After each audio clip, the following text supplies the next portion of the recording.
Good morning students. अज असी नवा chapter नवा टॉपिक स्टार्ट करन जा रहे हैं जिस टॉपिक का नाम है जी क्लच। सो क्लच की चीज़ है, क्लच के फायदे की ने, क्लच असी कित्थे यूज़ करते हैं, क्लच का प्रिंसीपल की है, क्लच दी टाइप्स किहड़ियां ने, किहड़ी टाइप का की काम है, वो सारा असी इस चैप्टर च पढ़ांगे। अज असी जस्ट स्टार्टिंग तो क्लच की डेफिनीशन तो क्लच के जिहड़े प्रिंसीपल है, क्लच के जिहड़े फंक्शन ने या क्लच की जी नसैसिटी है वो बारे डिस्कस करांगे।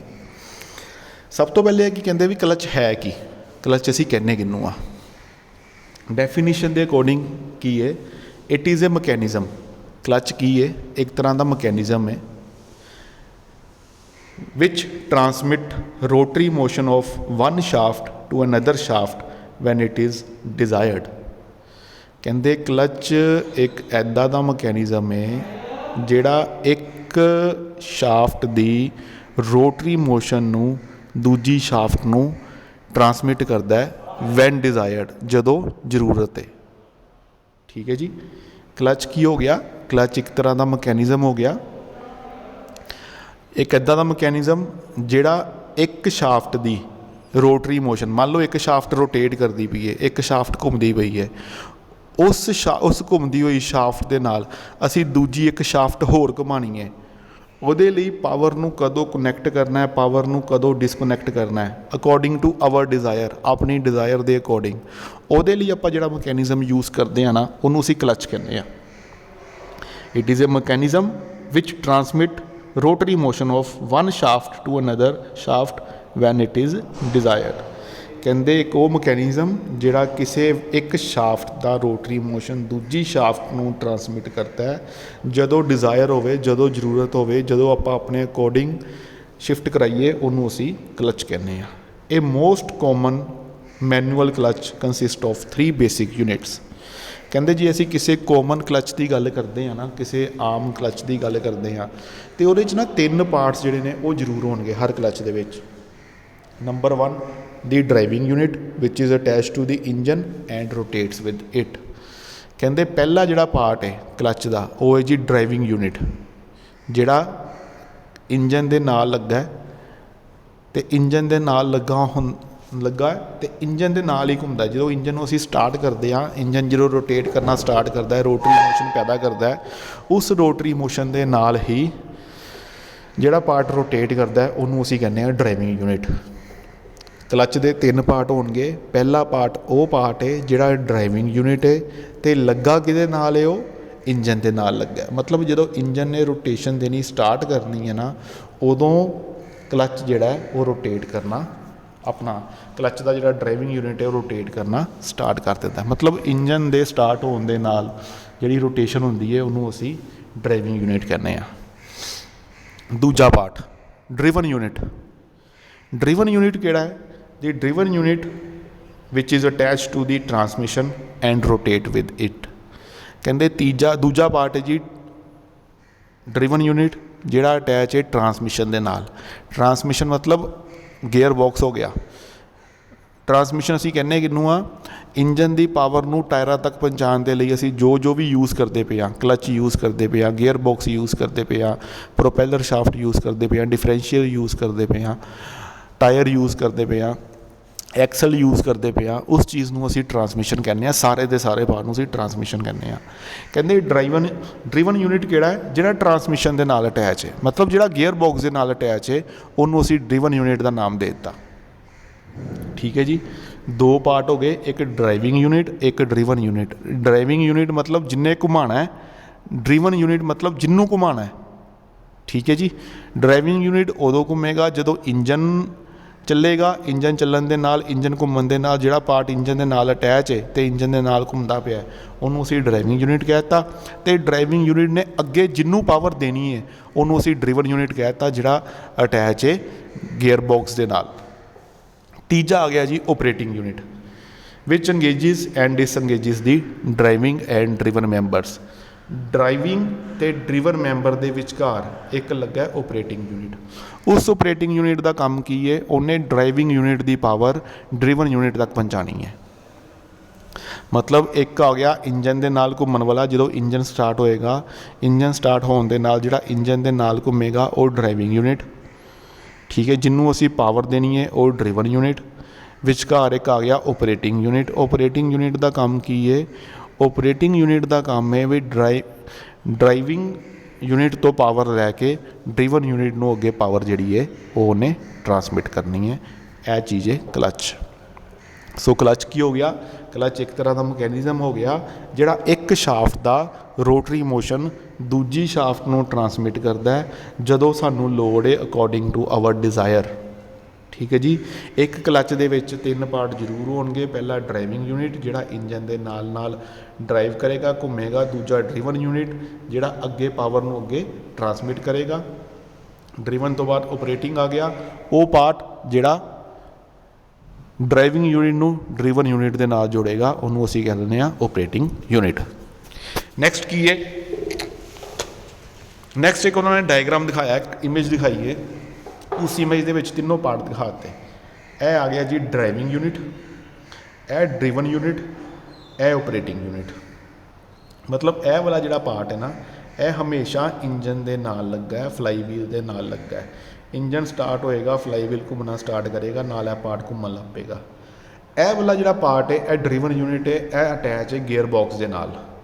ਠੀਕ ਹੈ ਜੀ। ਇਹਨੇ ਕਦੋਂ ਰੋਟੇਟ ਕਰਨਾ ਹੈ? ਜਦੋਂ ਇਹ ਸੈਂਟਰ ਵਾਲਾ ਜਿਹੜਾ ਪਾਰਟ ਹੈ ਓਪਰੇਟਿੰਗ ਯੂਨਿਟ ਹੈ, ਇਹਨੇ ਓਪਰੇਟਿੰਗ ਯੂਨਿਟ ਨੇ ਕੀ ਕਰਨਾ ਹੈ? ਓਪਰੇਟਿੰਗ ਯੂਨਿਟ ਨੇ ਇਹ ਦੋਨਾਂ ਨੂੰ ਆਪਸ ਦੇ ਵਿੱਚ ਜੋੜਨਾ ਹੈ। ਇਹ ਜਿਹੜੇ ਦੋ ਪਾਰਟ ਨੇ ਇਹ ਦੋਨਾਂ ਨੂੰ ਆਪਸ 'ਚ ਜੋੜਨਾ ਹੈ ਓਪਰੇਟਿੰਗ ਯੂਨਿਟ ਨੇ। ਸੋ ਇਹਨੇ ਉਦੋਂ ਰੋਟੇਟ ਕਰਨਾ ਹੈ ਜਦੋਂ ਇੰਜਨ ਰੋਟੇਟ ਕਰੇਗਾ, ਇੰਜਨ ਸਟਾਰਟ ਹੋਏਗਾ। ਇਹਨੇ ਉਦੋਂ ਰੋਟੇਟ ਕਰਨਾ ਜਦੋਂ ਇਹ ਵਾਲੀ ਚੀਜ਼, ਸੈਂਟਰ ਵਾਲੀ ਚੀਜ਼, ਆਪਾਂ ਕਲਚ ਨੂੰ ਛੱਡਾਂਗੇ, ਕਲਚ ਪੈਡਲ ਨੂੰ ਰਿਲੀਜ਼ ਕਰਾਂਗੇ, ਉਦੋਂ ਕੀ ਹੋਏਗਾ? ਇਹ ਵਾਲੀ ਚੀਜ਼ ਜਿਹੜੀ ਓਪਰੇਟਿੰਗ ਯੂਨਿਟ ਕੀ ਹੈ, ਇਹ ਦੋਨਾਂ ਨੂੰ ਆਪਸ 'ਚ ਜੋੜ ਦੇਗਾ। ਜਦੋਂ ਦੋਨੋਂ ਆਪਸ 'ਚ ਜੁੜ ਜਾਣਗੇ ਤੇ ਤਿੰਨੋਂ ਚੀਜ਼ਾਂ ਘੁੰਮਣੀਆਂ ਸਟਾਰਟ ਕਰ ਦੇਣਗੀਆਂ। ਜਦੋਂ ਇੰਜਨ ਸਟਾਰਟ ਹੈ ਉਦੋਂ ਇਕੱਲਾ ਇਹ ਘੁੰਮਦਾ, ਠੀਕ ਹੈ। ਜਦੋਂ ਅਸੀਂ ਕਲਚ ਪੈਡਲ ਨੂੰ ਛੱਡਦੇ ਹਾਂ ਉਦੋਂ ਫਿਰ ਇਹ ਤਿੰਨੋਂ ਚੀਜ਼ਾਂ ਘੁੰਮਦੀਆਂ ਨੇ। ਕਲੀਅਰ ਹੈ ਜੀ।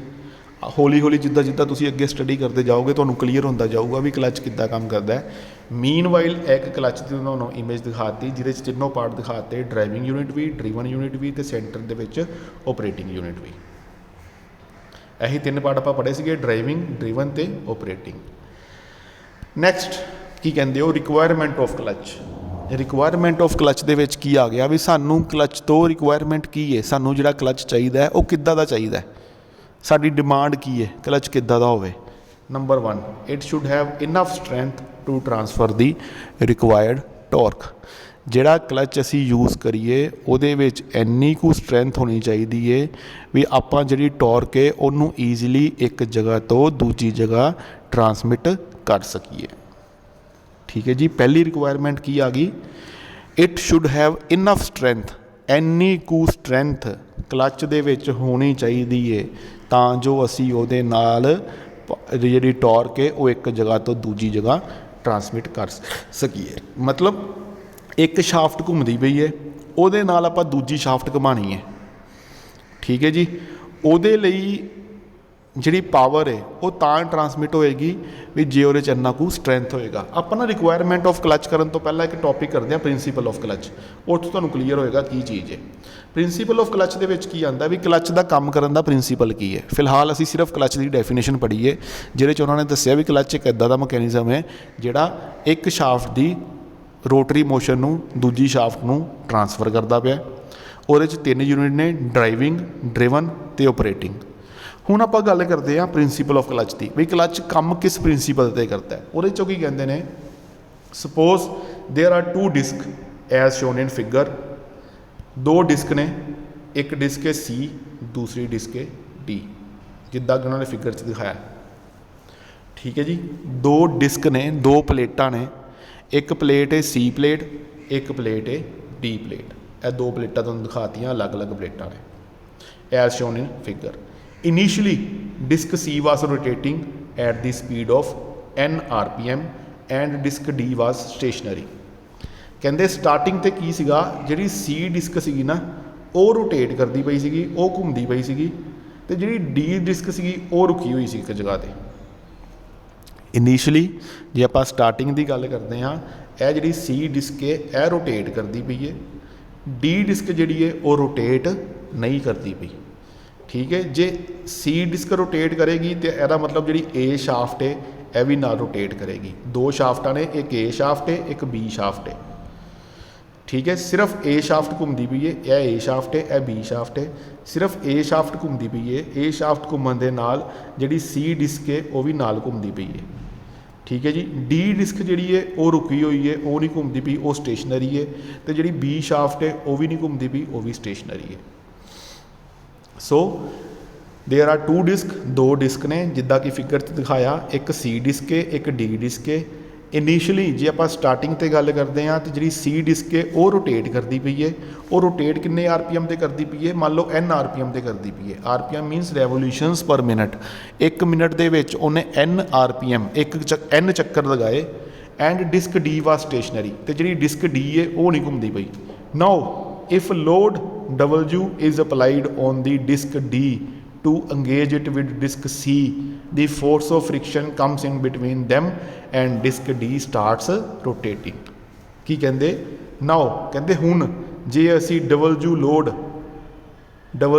जिहड़ा है वो अप्लाई करिए किहदे उत्ते, डिस्क D उत्ते।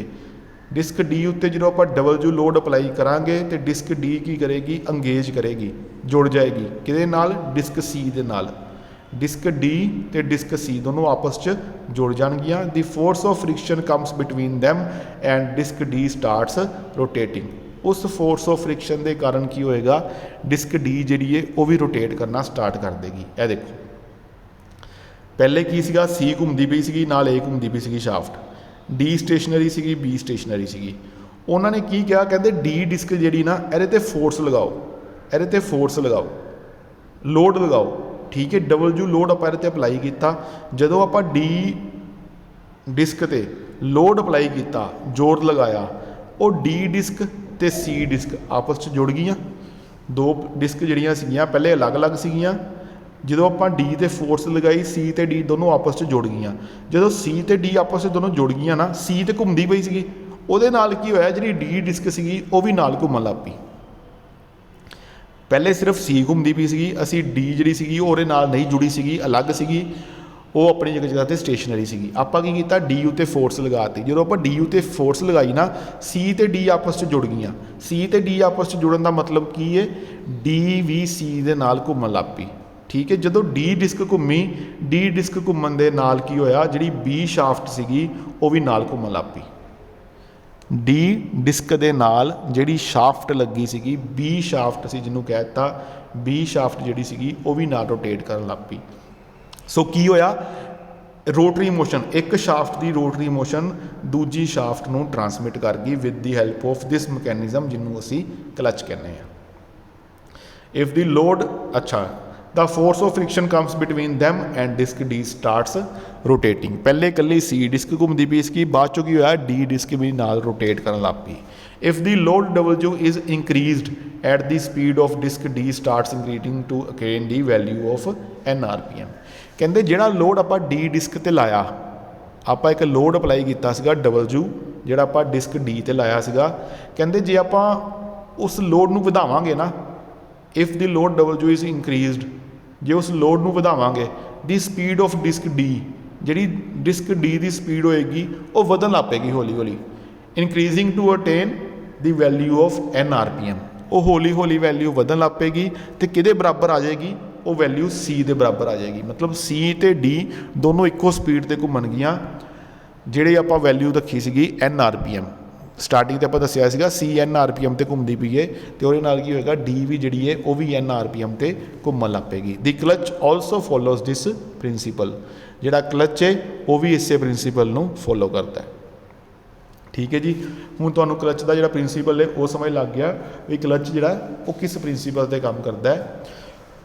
क्लच के काम करने का प्रिंसीपल की है, दो डिस्क ने जिहड़ियां एक दूजे के नाल नहीं ज्वाइन, एक डिस्क घूमती पई है, जो दोनों को ज्वाइन करता दोनों डिस्क घूमन लग पईयां, दोनों डिस्क घूमन के नाल की होया, एक शाफ्ट की रोटरी मोशन जिहड़ी सीगी दूजी शाफ्ट नूं ट्रांसमिट कर गई। अगों आंदा टॉर्क का formula. The torque transmitted by the clutch can be expressed as T is equal to mu WR। जिहड़ा टॉर्क का फॉर्मूला है वो की है, T यानी कि torque is equal to mu W are.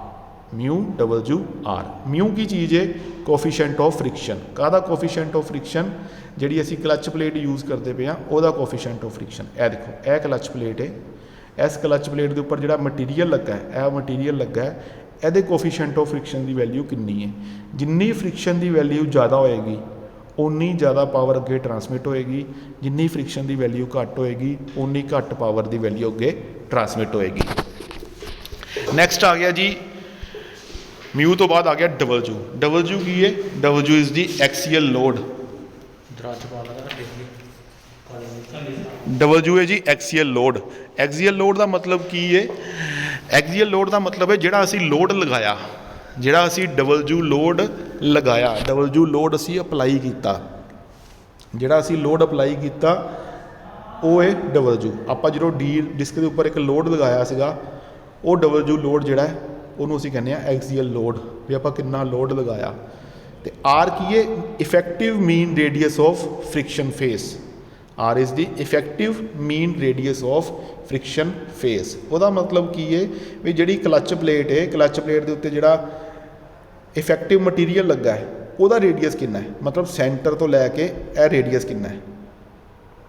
Jinnah radius ज़्यादा होएगा उन्नी ज़्यादा टॉर्क ट्रांसमिट होएगी, जिन्नी कोफिशेंट ऑफ फ्रिक्शन की वैल्यू होएगी उन्नी ज़्यादा टॉर्क ट्रांसमिट होएगी, जिन्ना ज़्यादा लोड आप अप्लाई करांगे उन्नी ज़्यादा फोर्स टॉर्क जी है वो ट्रांसमिट होएगी। टॉर्क जी है तीन चीज़ों पर डिपेंड करती है।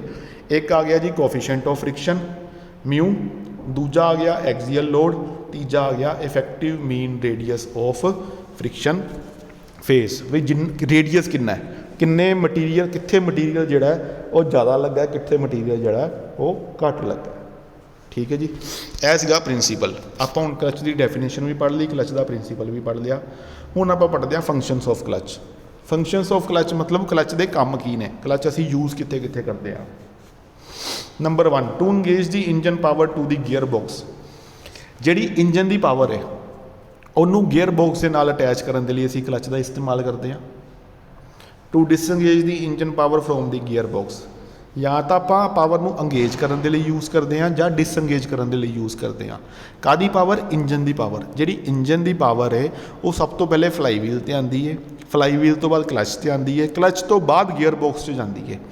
हुण क्लच की करता है, क्लच का काम की है भी इंजन की पावर को असी गियर बॉक्स के विच भेजना या नहीं भेजना, यह क्लच का काम है।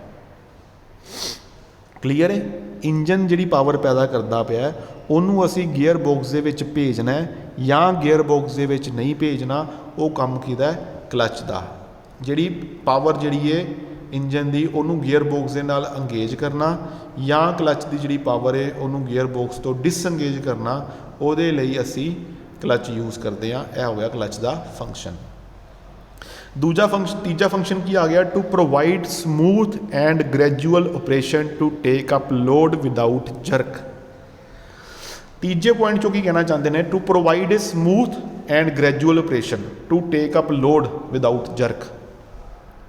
असी जो गड्डी स्टार्ट करते हैं, क्लच नपते हैं, पहला गियर पाने, पहला गियर पा के असी क्लच हौली हौली छड्डते हैं, हौली हौली रेस देने, तो साडी गड्डी मूव करना स्टार्ट कर देती है।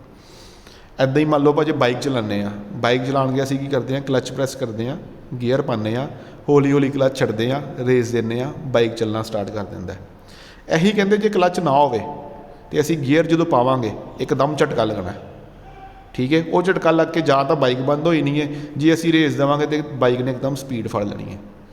ठीक है, क्लच की करता है, क्लच सानू विदाउट जर्क बिना झटके तो लोड लैन दे विच हौली हौली लोड लैन दे विच हैल्प करता है। सो फंक्शन ऑफ क्लच दे विच की आ गया, क्लच सानू बिना झटके तो समूथली एंड ग्रैजुअली, समूथली मतलब बिना किसी जर्क तो, ग्रैजुअली मतलब हौली हौली स्टैप बाय स्टैप गड्डी की जी लोड है उन्होंने बीयर करने के, उन्होंने चक्कन के, उन्होंने अगे मूव कराने के हैल्प करता है। तुसी आप सोचो जे क्लच ना होवे, तुसी गियर पाओ नाले झटका लगे, नाले साड़ी बाइक या कार जी है वो बंद हो जाए। ठीक है, क्लच की करता है, क्लच समूथली साड़ी वहीकल को मूव कराने के हैल्प करता है। यह क्लच का तीसरा फंक्शन हो गया। चौथा function to help in shifting gears in the gear box. जे आप गियर चेंज करने ने तो वो लिए भी सानू क्लच जोड़ा है वो प्रैस करना पेगा। क्लच प्रैस करके ही आप गियर चेंज कर सकते हैं।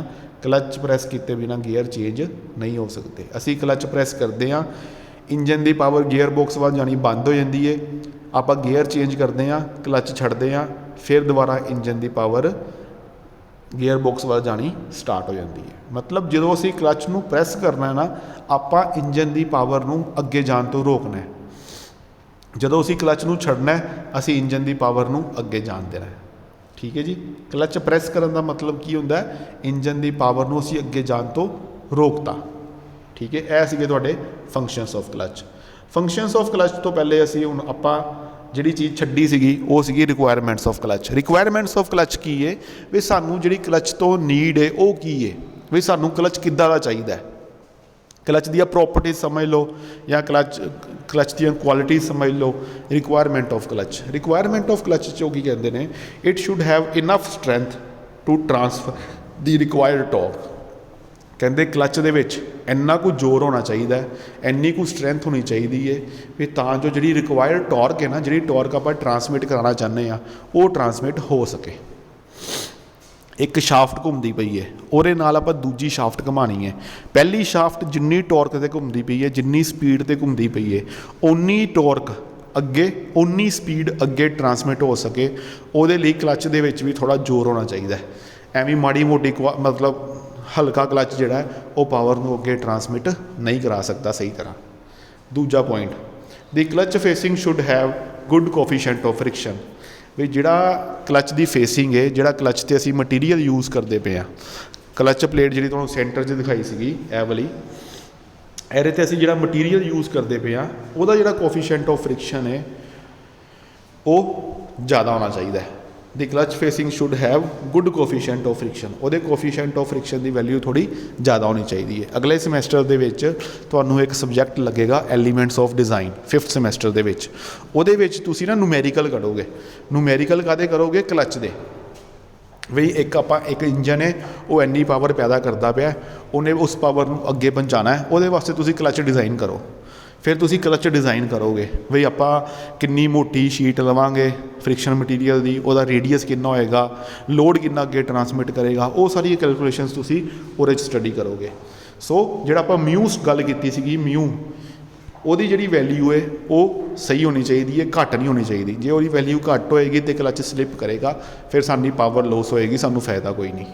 तीजा point, it should be easy to engage and disengage. मतलब की है क्लच नू अंगेज करना तो डिसंगेज करना ईजी होवे। मतलब ईजीली आप जो चाहिए पावर नू डिसंगेज कर दिए, जो चाहिए पावर नू अंगेज कर दिए।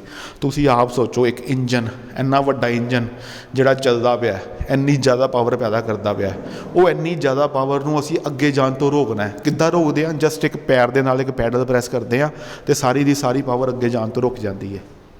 ठीक है, जो पावर जोड़नी है पैडल नू छड्डदे हैं, सारी दी सारी पावर अगे जाण लग पैंदी है। मतलब क्लच नू अंगेज करना तो डिसंगेज करना ईजी होवे, मुश्किल ना होवे। ऐ ना होवे भी सानू क्लच जे पावर नू डिसंगेज करना तो क्लच नप्पना ही औखा हो जाए, ऐदा दा कोई गल ना होवे। क्लच नू ऑपरेट करना ईजी होवे। ठीक है जी, ईजीली आपां अंगेज तो डिसंगेज कर सकीए। It should be able to maintain friction at high temperature. हुण देखो जो इंजन ने चलना है, इंजन ने जो चलना है हीट पैदा होनी है। ठीक है, लगातार 6-6 7-7 8-8 घंटे लोग कार चलाते हैं। जो लगातार 6-6 घंटे 7-7 घंटे गड्डी चलनी है, उदों हीट तो पैदा होनी है। वो हीट जो पैदा होनी है वो हीट क्लच तक भी पहुँचनी है। यह तो है नहीं भी इंजन के हीट पैदा हुई तो इंजन ने अपने तक रख ली, अगे भेजी नहीं। वो हीट जी थोड़ी थोड़ी अगे भी पहुँचनी है।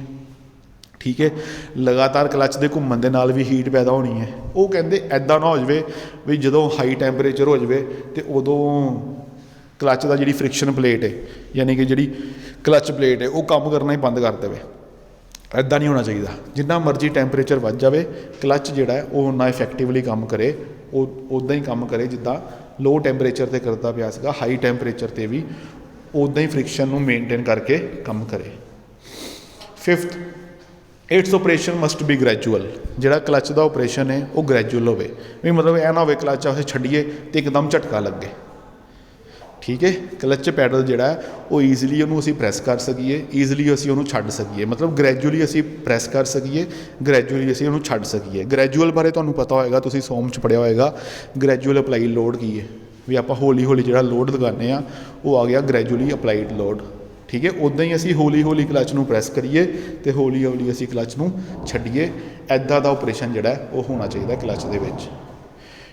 6th point, it should have sufficient mass and surface to dissipate heat produced during working। कहते जिहड़ा क्लच है ना ਉਹਦਾ ਭਾਰ भी होना चाहिए, सफिशेंट भार भी होना चाहिए, तो ਉਹਦੀ ਸਰਫੇਸ भी होनी चाहिए है ਜਿਹਦੇ ਨਾਲ ਉਹ ਹੀਟ ਜਿਹੜੀ ਅੰਦਰ ਪੈਦਾ ਹੁੰਦੀ ਪਈ ਹੈ ਉਹਨੂੰ ਡਿਸੀਪੇਟ ਕਰ ਸਕੇ, ਬਾਹਰ ਕੱਢ ਸਕੇ। मतलब क्लच ਦੇ ਵਿੱਚ ਜਿਹੜੀ ਹੀਟ ਪੈਦਾ ਹੁੰਦੀ ਪਈ ਨਾ ਉਸ ਹੀਟ ਨੂੰ ਬਾਹਰ ਕੱਢਣ ਦੇ ਲਈ, ਡਿਸੀਪੇਟ ਕਰਨ ਦੇ ਲਈ ਵੀ ਕੋਈ ਨਾ ਕੋਈ ਪ੍ਰੋਵੀਜ਼ਨ ਜ਼ਰੂਰ ਹੋਣਾ ਚਾਹੀਦਾ, ਤੇ ਕਲਚ ਦਾ ਜਿਹੜਾ ਕੋਈ ਭਾਰ ਵੀ ਹੋਣਾ ਚਾਹੀਦਾ। ठीक है, मास ते सरफेस जरूर होना चाहिए, क्योंकि सरफेस होएगा तो तां ही हीट बाहर निकलेगी, बिना सरफेस तो हीट बाहर नहीं निकल सकती। इस करके वो की कहते हैं क्लच का मास होवे, भार भी होवे ते उहदे च सरफेस भी होवे हीट नूं डिसीपेट करन दे लई, तां जो जिहड़ी हीट पैदा होई है वो बाहर निकल सके। 7th point, it should be as small as possible. 7वें पॉइंट चो की कहते हैं भी क्लच जिन्ना छोटा होएगा उन्ना वधिया। ठीक है, वड्डा होएगा तो जगह घेरेगा साडी गड्डी दी जिहड़ी वो जगह ज़्यादा घेरेगी। ठीक है, इस करके क्लच नूं असीं जिन्ना छोटा रख सकीए उन्ना साडे लई वधिया है। बट पावर दे नाल आपां टॉर्क ट्रांसमिटेड दे नाल कंप्रोमाइज़ नहीं करना। जिहड़ी टी दी वैल्यू है टॉर्क ट्रांसमिटेड दी वो उन्नी दी उन्नी रहनी चाहिए है। क्लच भावें छोटा है भावें वड्डा है, बट कोशिश असीं की करनी है क्लच नूं असीं छोटा करन दी। मतलब जिहड़ा आर है T is equal to mu W R, mu नूं वधाउणा है, आर नूं घटाना है। कोफिशिएंट ऑफ फ्रिक्शन ज़्यादा होवे, आर जिहड़ा वो घट होवे, रेडियस जिहड़ा घट होवे। It should be easy to adjust. जेकर आपां कोई एडजस्टमेंट करना चाहते हैं किसी तरह की, तो असीं जिवें क्लच की टार नूं ढिला करना चाहते हैं, टाइट करना चाहते हैं, उहदी एडजस्टमेंट जिहड़ी है वो ईजी होवे। मतलब असीं हल्की जी एडजस्टमेंट के नाल यह काम कर सकीए। ऐ नहीं भी मतलब जे क्लच नूं टाइट करना है तो उन्होंने दिहाड़ी लग जाए काम करन नूं, ऐदां दी गल नहीं होनी चाहिए। जे क्लच दे विच कोई प्रॉब्लम आ गई है उन्होंने भी ठीक करन दे विच घट टाइम लगे। It should be easy to adjust, adjustment जिहड़ी क्लच दी वो ईजी होवे। 9th point, it should be easy to repair and overall. Clutch नूं असीं ईजिली रिपेयर कर सकीए तो ओवरऑल भी ईजी कर सकीए। ओवरऑल मतलब पूरा क्लच खोल के डिसमेंटल करके वो जिहड़े पार्ट खराब ने उन्होंने चेंज करके दोबारा उन्होंने असैंबल करना, यानी कि ओवरऑलिंग करनी वो ईजी होवे। 10th point, last point, important point है, it should be cheap. Clutch जिहड़ा सस्ता होना चाहिए। जे महंगा क्लच होएगा और साडी गड्डी की कीमत वधेगी, कल नूं गड्डी की रनिंग कोस्ट भी वधेगी। इस करके क्लच की जिहड़ी कीमत है वो घट होनी चाहिए है। सो यह सीगा तुहाडा अज दा टॉपिक, जिहदे च असीं की स्टडी कीता। पहले असीं क्लच की डेफिनेशन स्टडी की, जिहदे च उन्होंने यह कहा भी क्लच एक ऐदा दा मैकेनिज़म है जिहड़ा एक रोटरी मोशन, एक शाफ्ट की रोटरी मोशन नूं दूजी शाफ्ट वाल भेजदा पिया। क्लच दे विच 3 पार्ट्स जरूर होणगे, ड्राइविंग, ड्रिवन, ऑपरेटिंग। ड्राइविंग वो जिहड़ा इंजन के चलन के नाल घूमेगा, ड्रिवन वो जिन्हों घुमाना है, ऑपरेटिंग वो जिन्हें हैल्प करनी है ड्राइविंग तो ड्रिवन नूं जोड़न दे विच। यह तुहानूं एक इमेज दिखाती क्लच की। रिक्वायरमेंट्स असीं पढ़ लियां भी की रिक्वायरमेंट ने क्लच दियां, फंक्शनस भी पढ़ ले काम की ने, तो लास्ट असीं प्रिंसीपल भी पढ़ लिया भी क्लच जिहड़ा काम किद्दां करदा ते उहदा फॉर्मूला की है, T is equal to mu W R. So अज दे लैक्चर इन्ना ही। जे तुहाडा कोई डाउट है वो तुसीं बड़े ईजिली पूछ सकते हो, बाकी असीं नैक्सट लैक्चर स्टडी करांगे।